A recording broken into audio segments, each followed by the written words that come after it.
Nasagi ng pickup na yan ng magkaangkas na mag-ama sa Pasay City. Hinabol ng rider ang pickup na dire-diretso sa pagpapatakbo hanggang maabutan nila ito. Ipinangharang ng rider ang kanyang motor, saka bumaba para kumprontahin ang driver.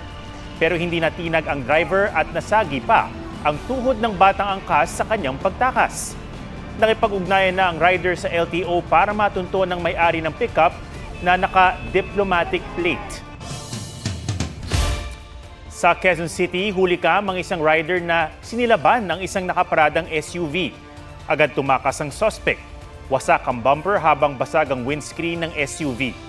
Palaisipan sa may-ari kung sino ang nanunog sa kanyang sasakyan. Nag-iimbestiga na ang mga pulis.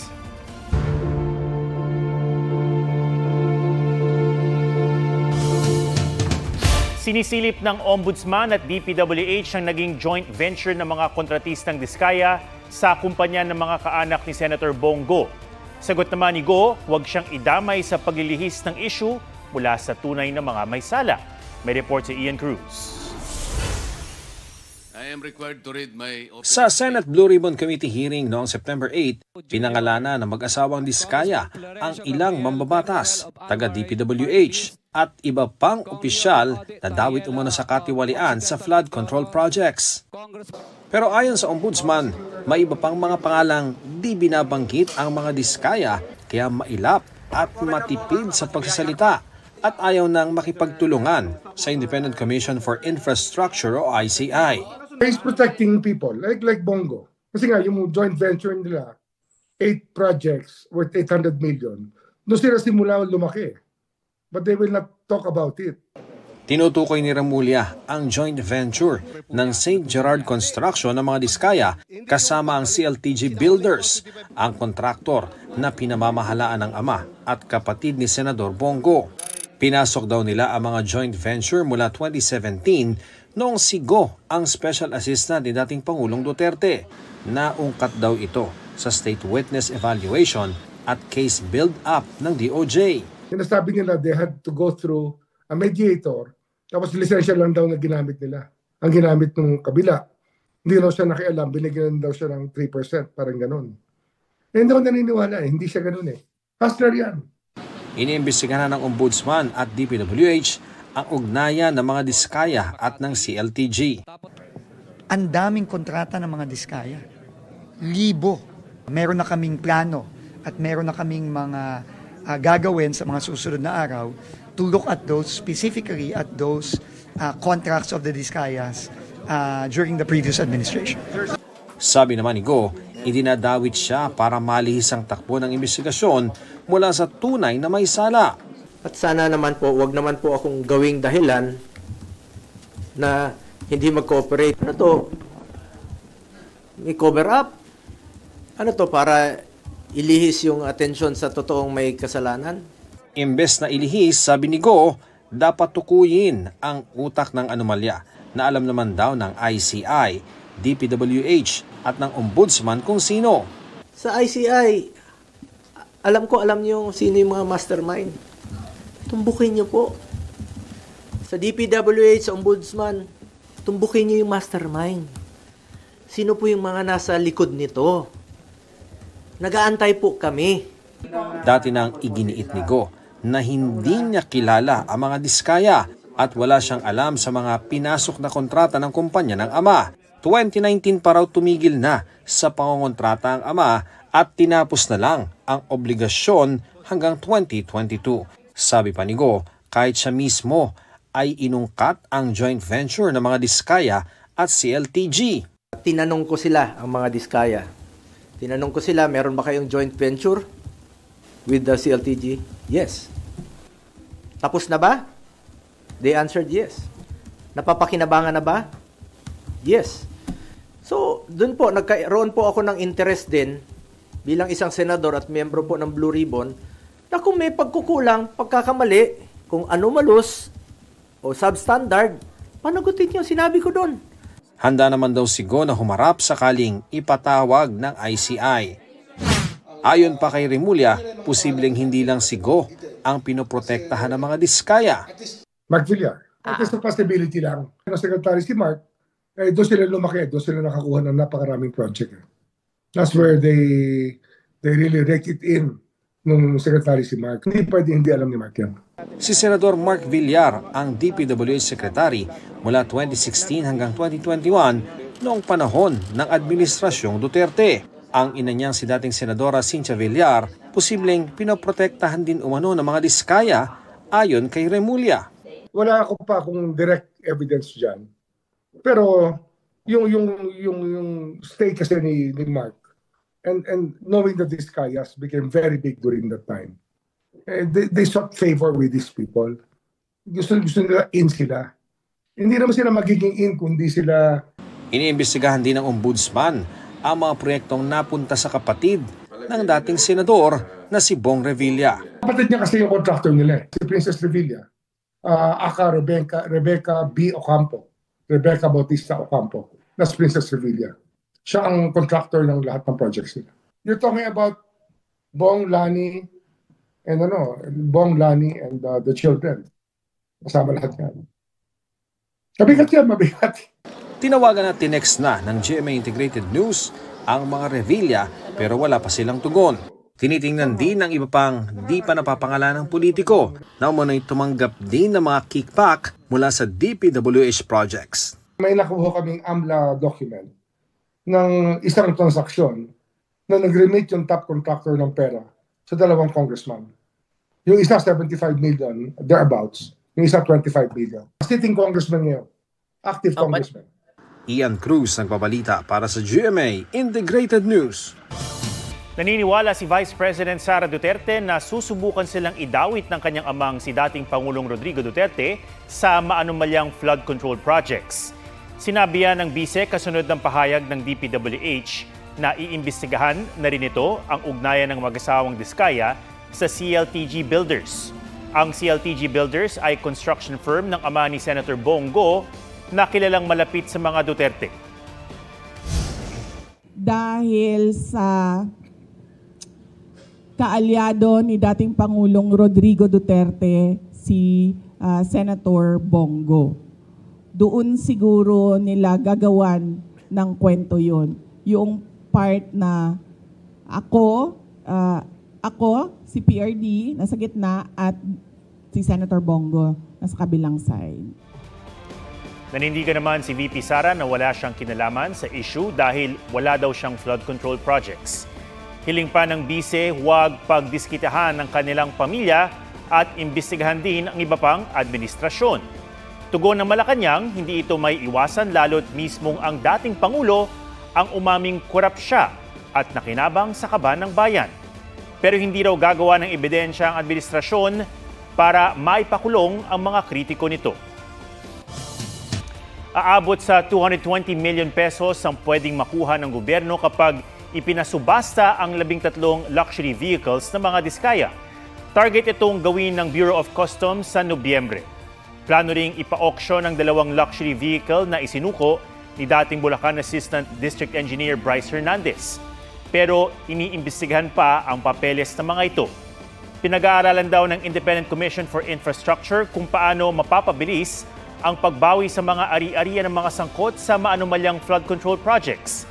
Sa ngayon, napa-freeze na ng Anti-Money Laundering Council ang nasa 5 bilyong pisong halaga ng bank accounts at ari-arian, pati na ang 5 bilyong pisong halaga ng air assets ni dating Congressman Zaldico.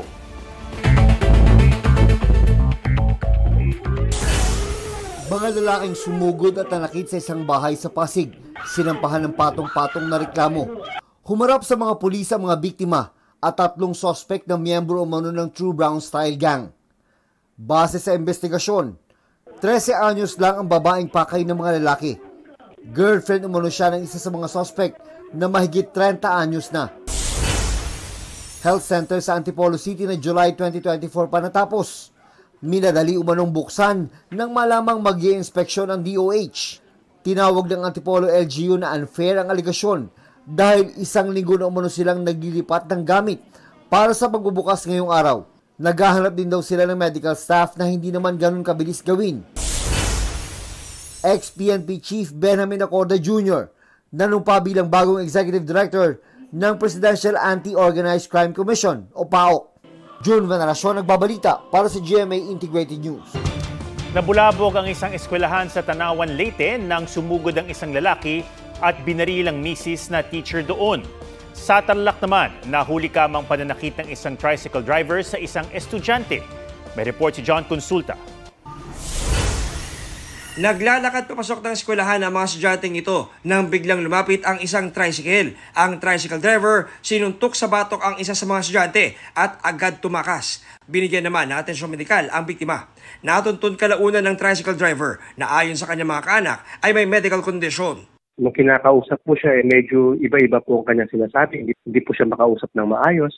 Sa kabila nito, naharap pa rin siya sa reklamo. Sa Tanawan, Leyte, mga estudyante na mismo ang bumuhat sa sugatan nilang guro. Binaril siya sa loob mismo ng classroom ng kanyang mister. Tinangka pa umanong sakta ng suspect ang sarili gamit ang balisong, pero napigilan siya ng mga responding police. Agad siyang naaresto. Sa investigasyon, mahigit 1 taon nang hiwalay ang dalawa. At isa sa tinitingnang motibo, selos. Talagang hindi magandang pagsasama nila. Ang dami nilang pinag-aawayan mag-asawa.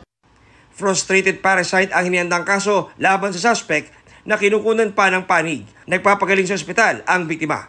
John Consulta, nagbabalita para sa GMA Integrated News. Suportado ng Korte Suprema ang pagbibigay access sa publiko ng mga record at dokumentong nasa pangangalaga nito alinsunod sa batas. Ayon kay Supreme Court spokesperson Camille Ting, pwedeng hilingin sa Office of the Clerk of Court ang mga kopya ng SALN, personal data sheet at curriculum vitae ng mga maestrado, pero kailangan ng approval ng UNBAC. Maaari raw isumite ang request sa kanilang website. Bago nito, inalis ng Ombudsman ang restriction sa pag-access sa mga SALN na hawak nila kabilang ang sa Pangulo at Vice-Pangulo. Nihikayat din ng Kongreso na padaliin ang paglalabas ng SALN ng mga mambabatas. Isang babae ang muntik ng mabangga ng tram sa Kayseri, Turkey. Patawid na ang babaeng naka-earphones at hindi napansin ng paparating na tram. Buti na lang at agad siyang nahatak pabalik ng gwardya. Nakapreno rin agad ang tram.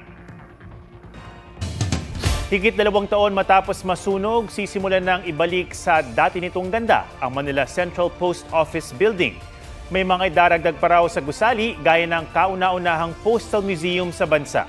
May report si Von Aquino.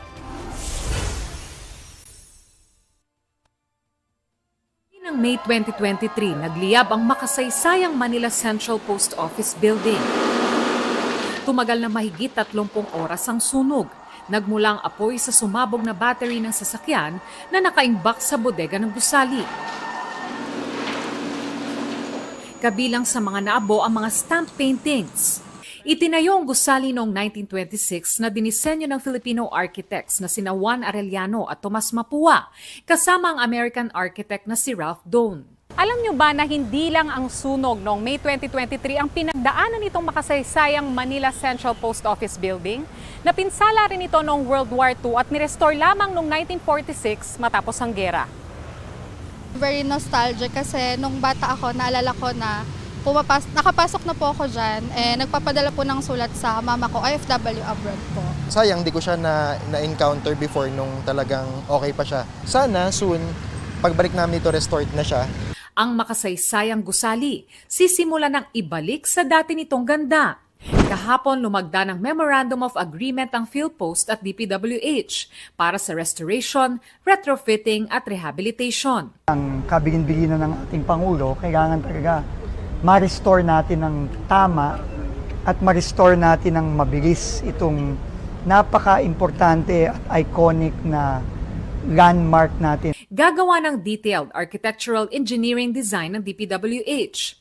Ayon sa Postmaster General ng Philippine Postal Corporation, bago pa masunog ang gusali, nakabuo na sila ng Conservation Management Plan nang ideklara itong important cultural property noong 2017. Dadaan sa 3 phase ang pagsasaayos ng gusali na sisimulan sa January 2026. Ina-assess niya yung structural integrity kasi nga Dahil nasa nasunog, yung mga bahagi ng building dito na pwede pang i-restore at yung kailangan ng masusit malalim pang pag-aayos. Yun yung stage ng retrofitting. Uunahin ang fasad at lobby na target makumpleto sa first quarter ng 2026. Tatapat sa hosting ng Pilipinas sa ASEAN Summit. May mga idadagdag daw sa bagong Manila Central Post Office. We will establish the first postal museum in the country. It's going to be a mixed-use building, meaning we will allot a space for innovation or innovation lab or innovation hub wherein people, stakeholders